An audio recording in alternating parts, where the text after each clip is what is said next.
இங்கே விஜய் வந்து சொல்லுவார், என்னத்துக்கு நீங்கள் பயப்படுறீங்க, அவரை பார்த்தெல்லாம் பயப்படுறீங்க நீங்கள், உங்களுக்கோசரம் நான் இருக்கிறேன், காவேரி இருக்கிறா, புரியுதா, யாரை பார்த்தா நீங்கள் பயப்படக்கூடாது, ஃபஸ்ட்டு உட்காருங்க, உட்காந்து சாப்பிடுங்கன்னு.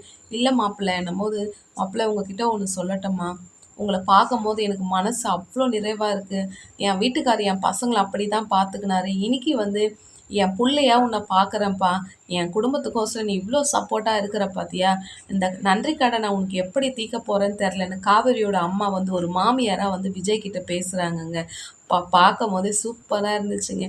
காவேரி கிட்ட காவேரி எங்கே காவேரி எங்கன்னும்போது, காவேரி வந்தவங்களுக்கு சாப்பாடு கொடுத்துன்னு இருக்கிறாப்பான்னும்போது, அதுக்கு விஜய் வந்து சொல்லுவார், நீங்கள் உக்காருங்க, உங்களுக்கு போய் நான் சாப்பாடு எடுத்துன்னு. ஐயோயோ வேண்டாம்ப்பா, இந்த அன்பே எங்களுக்கு போதும்னும்போது, அப்போ மாப்பிள்ளை உங்களுக்கு சாப்பாடுலாம் கொடுக்க வேணாவா, மச்சின்ச்செல்லாம் வெயிட் பண்ணி நிற்கிறாங்களே, என்னை கலாய்க்குவாங்களேன்னும் போது, அப்போ மாமா நீங்கள் போய் ரெஸ்ட் எடுங்க மாமா, நாங்கள் பார்த்துக்குறோன்னும் போது, அப்படியா மச்சின்ச்சிங்க வரும்போது மாமாவே இல்லை, ரெஸ்ட் எடுக்கிறத ஃபஸ்ட்டு உங்களுக்கு சாப்பிட வைக்கிற வேலை தான் எனக்குன்ட்டு விஜய் போட்டு சாப்பாடெல்லாம் எடுத்துன்னு வந்து அப்படியே மச்சின்ச்சிங்களுக்கு கொடுக்குறாருங்க. வேறு லெவலில் இருந்துச்சுங்க. லைக் பண்ணுங்கள், கமெண்ட் பண்ணுங்கள்.